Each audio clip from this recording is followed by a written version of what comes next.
بسم الله الرحمن الرحيم الحمد لله رب العالمين والعاقبة للمتقين ولا عدوان إلا على الظالمين والصلاة والسلام على أشرف الأنبياء والمرسلين سيدنا ونبينا وشفيعنا وحبيبنا وسندنا مولانا محمد رب اشرح لي صدري ويسر لي أمري واحلل عقدة من لساني يفقهوا قولي رب زدني علما رب يسر ولا تعسر وتمم علينا بالخير وبك نستعين يا فتاح يا فتاح يا فتاح اللهم انفعنا بما علمتنا وعلمنا ما ينفعنا وزدنا علما. Respected brothers and sisters, alhamdulillah, we thank Allah subhanahu wa ta'ala. Allah subhanahu wa ta'ala has enabled us to be here today. We thank Allah subhanahu wa ta'ala. Allah subhanahu wa ta'ala has enabled us to perform Salatul Asr in Jama'ah, alhamdulillah.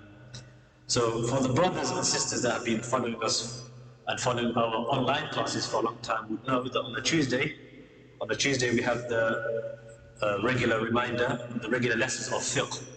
So just a couple of months back we stopped and we just started off the chapter of prayer, but we took a little temporary stop because the month of Ramadan was about to come, so we took a little break on the chapter of Salah. We went on Ramadan to prepare us for the do's and don'ts in the month of Ramadan. So inshallah, what I'm going to do today is I'm going to recap the part that we were on before we moved over to the chapter of fasting and the chapter of Ramadan, which was the chapter of Salah, and beginning by the prerequisites of Salah, things that are very important for us to be wary about, things that we need to be conscious about before we are about to perform Salah. So of course, inshallah, tomorrow we're going to have, inshallah, our Shaykh is going to give us a more in-depth of our spirituality within our prayer, the hidden gems of our prayer, which will be happening tomorrow. But today, inshallah, is just more of the technicalities and the do's and don'ts and things that a person just needs to be wary of before they're about to perform their salah. And as we know that, inshallah, going through this is going to be centered around the Hanafi school of thought. And inshallah, if there's anything that needs to be mentioned in where there is a difference of opinion, then inshallah that will be mentioned. And of course, we'll do it for about 20 minutes, 25 minutes, inshallah, followed by any questions and answers. So the first thing we're going to start off is, so the book that we are actually going to go through is a very, very simple text within the Hanafi school of thought known as Nur al-Idah. Nur al-Idah, the translation is the light of clarification by the author Al-Hasan al-Shurulali.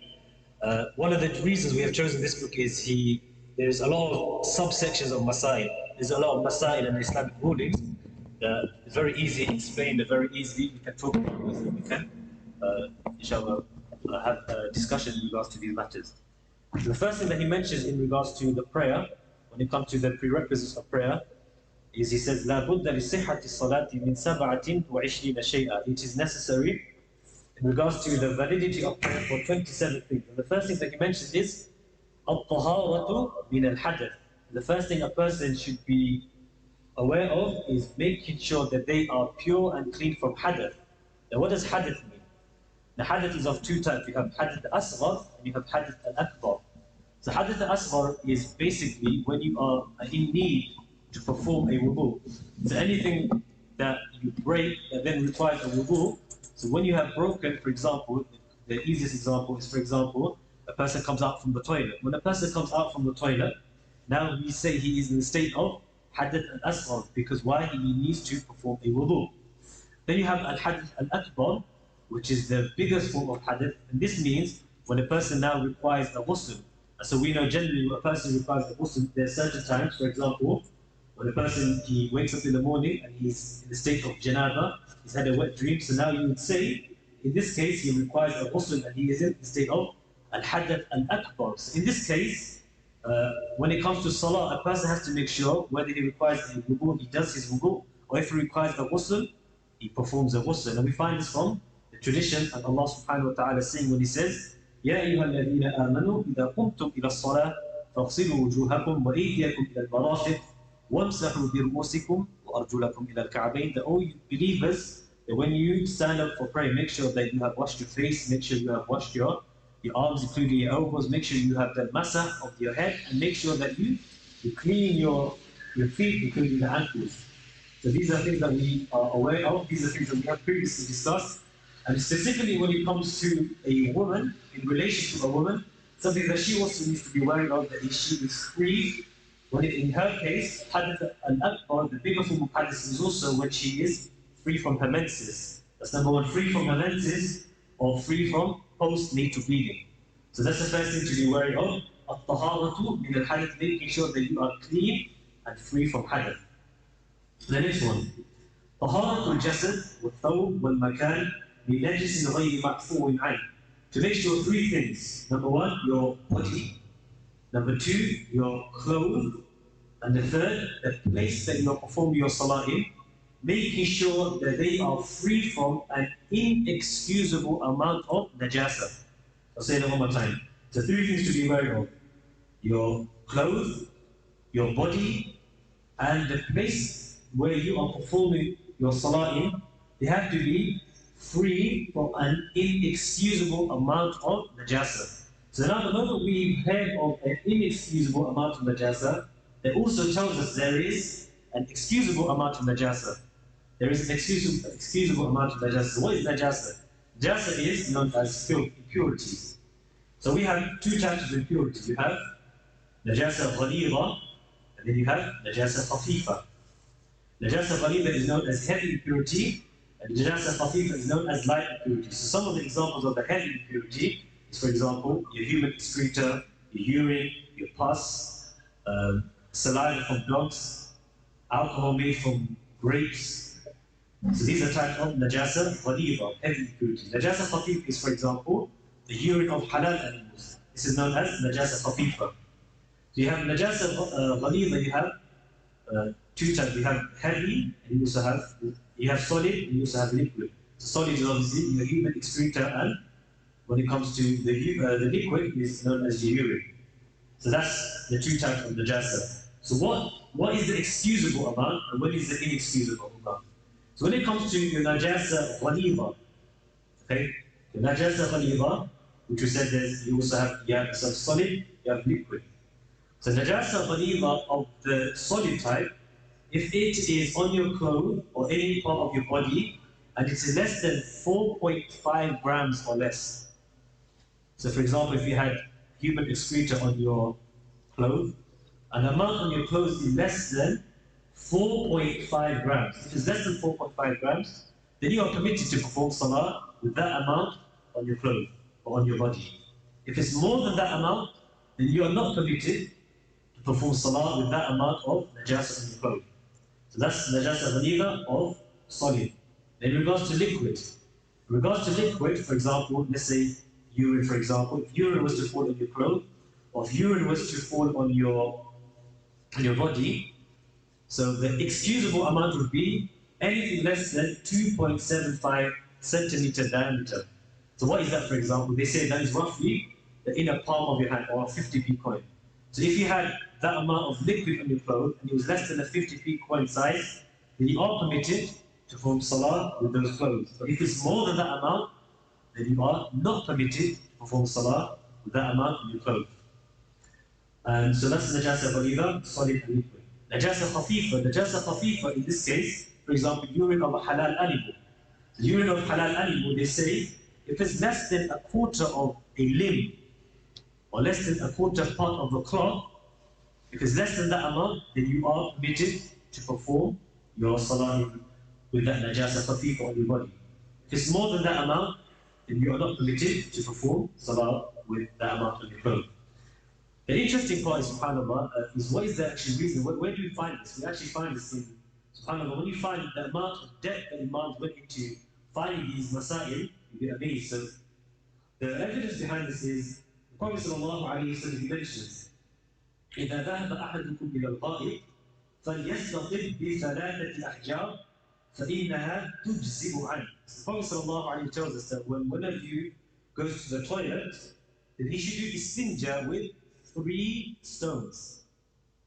Because when he does istinja with 3 stones, then this is sufficient for him. Now when you actually put this in practice and you realize that if you were to use 3 stones, majority of the filth would be gone. Practically maybe 90-95% of the filth. There might be a small amount left over. So this is where the scholars, they looked at this hadith of the Prophet ﷺ, they kind of deciphered that if you're using 3 stones and there may be a little bit of impurity left, there must be surely an inexcusable amount, meaning a amount that would be, if there was an amount on your body, it would be excused and you'll be forgiven. Another way to resemble it to what we may use nowadays is, for example, if we were to use tissue. If you use tissue, let's say you use 3 straps of tissue, we would know that after we use 3 straps of tissue, we'll probably clean a big bulk. However, there may still be little particles there. So this is where the scholars deciphered that there is an excusable amount. And that, how much is that excusable amount? This is where they use the ijtihad. This is where they use their skills and their ability to really look at the evidence and to really look at measurements. And that's when they came with the amounts that I just mentioned to you in regards to the 4.5 gram, in regards to the 2.75 centimeter diameter when it came to urine, and in regards to a quarter cloth or a quarter limb when it came to najasa khafifa. So I hope that's made a bit of sense, inshallah. So that was the second part. So for your body, your clothes, and the place. When we talk about the place that you perform in, we refer to the places where you would use to perform the salah. For example, when I go down for sajda, where are the places that I put my limbs on the ground for sajda? For example, I would use my hands, I would use my knees, and I would use my feet. So this is what we mean, the place of where you perform the prayer also needs to be free from this. So for example, wherever you put your hands, or wherever you put your feet inside the prayer, make sure that amount, that place that you're putting these limbs on, it is free from najasa, it is free from these impurities. So in addition to this, we're going to mention a few side points side by side. When it comes to impurities, for example, you can also have to be very wary of making sure that you don't carry the impurities. So what do I mean by carrying impurities? So something that would be relevant to a lot of the parents. For example, you have children. And often your children, they will, especially if they wear nappies, sometimes they can have a dirty nappy. So when it comes to these scenarios, when your children has the dirty nappy, if you are praying your salah, for example, if you're performing your salah and you picked him up on your own accord, he didn't come up to you, you picked him up on your own accord, you have to make sure that he's clean.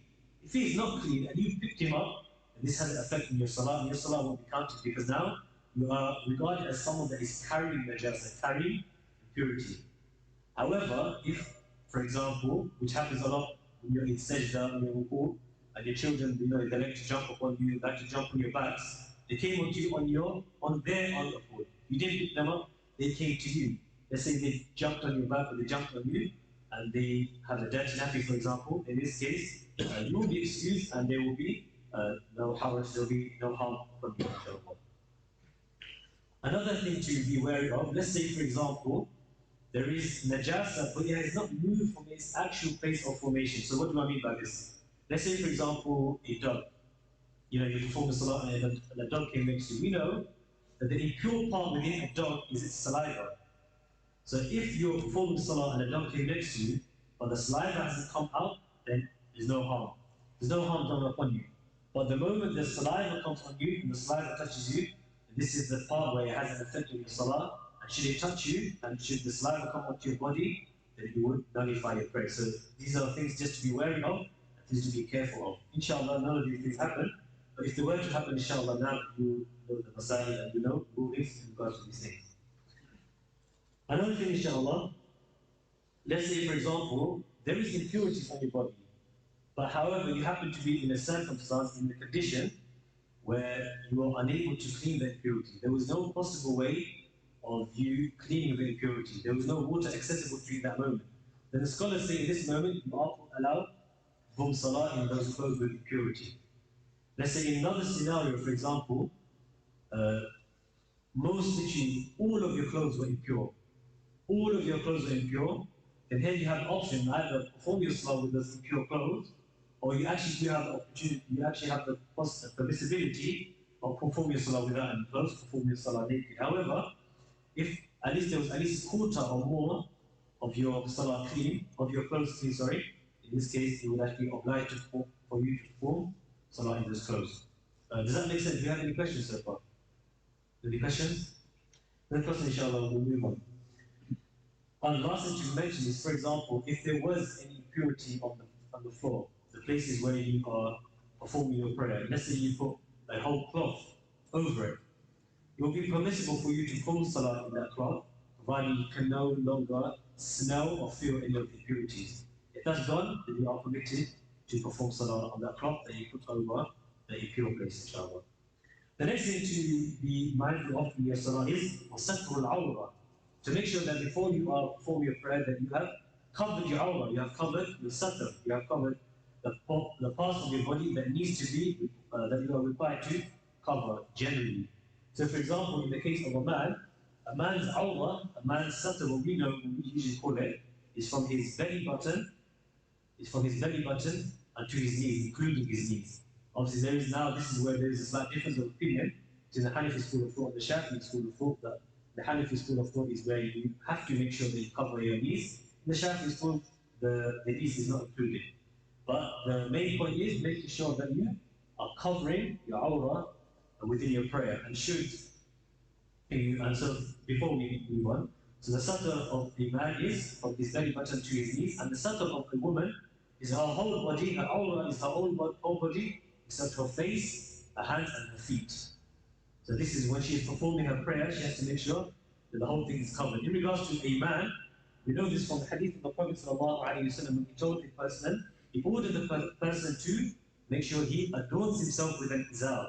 An izar has been later measured of something that comes between the belly button until the knees. In regards to a woman, it's hadith of the Prophet ﷺ when he mentioned al-mar'atu awra. The whole woman, she is an awra, and then when she leaves the house, it's istashrafa shaytan, and the shaytan is the individual that beautifies her. However, there's an exception to a few parts which we will mention, which is her face, her hands, and her feet. So now that you know what to be covered within your salah.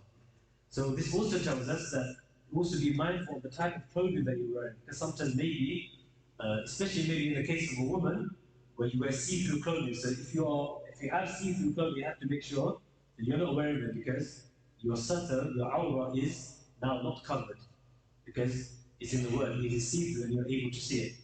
However, let's say, of course, certain times things happen, if by chance part of your awra was exposed.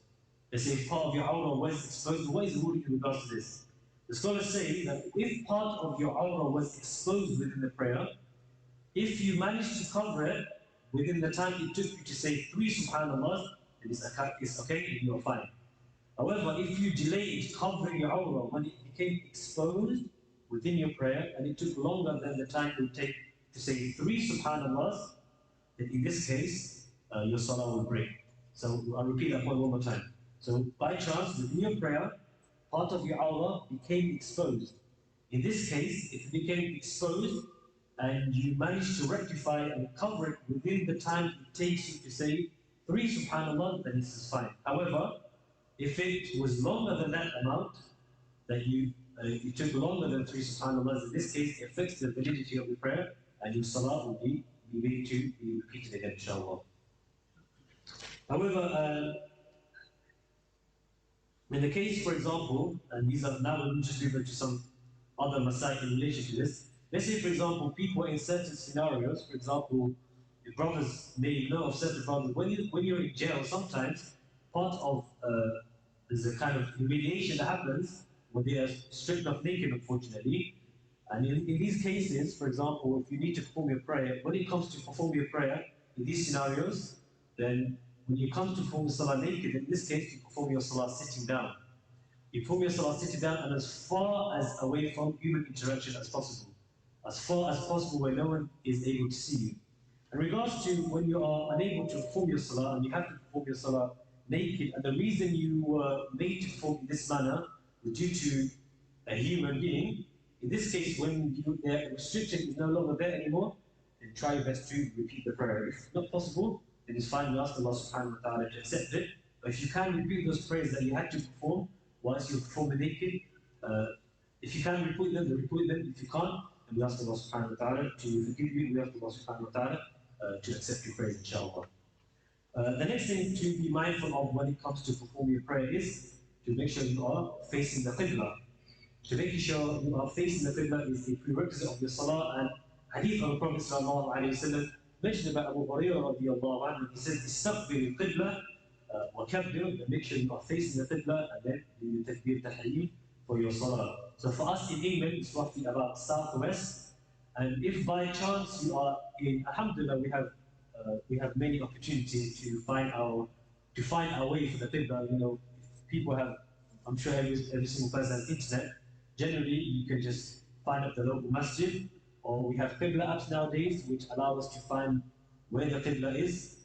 And if by chance you can meet some certain Muslim brothers and sisters, you ask them, I'm not new to this area, where is the Qibla? And I'm sure they will direct you to where the Qibla is. And by chance, if you don't know where the Qibla is, then just try your best. This is what we call in Fiqh, what we call tahaddi. Try your best in all sorts of possibilities, whatever possible way you think to yourself, you imagine all the directions of winds, and you imagine the direction of the sun, and you think to yourself, you tried your best to navigate where the Qibla is.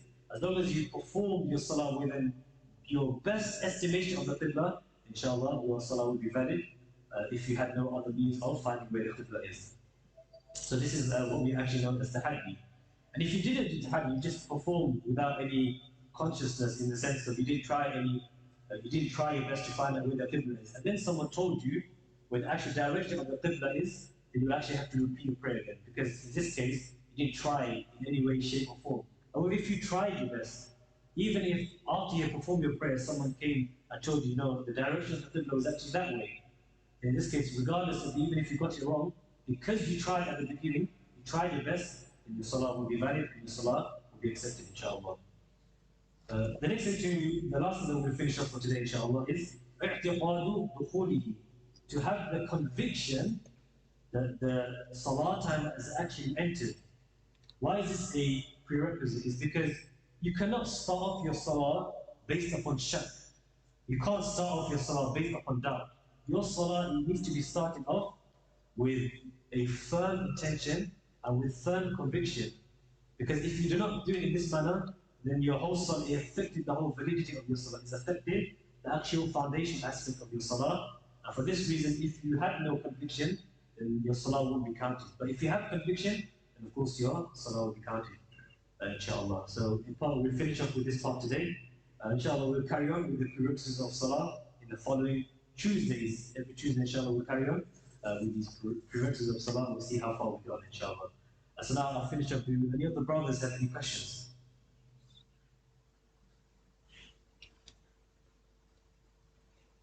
Alright, anything I missed? Anything? Inshallah, we'll keep it here for today, inshallah. Jazakumullah khair, brothers, for tuning in. We ask Allah subhanahu wa ta'ala to accept our gathering. We ask Allah subhanahu wa ta'ala to accept our sitting. And inshallah, whatever you have studied and learned today, inshallah, you can pass it on. Inshallah, spread the knowledge, and any knowledge that you spread and someone acts upon it, you will also get the reward. Jazakumullah khair. Assalamu alaikum wa rahmatullahi wa barakatuh.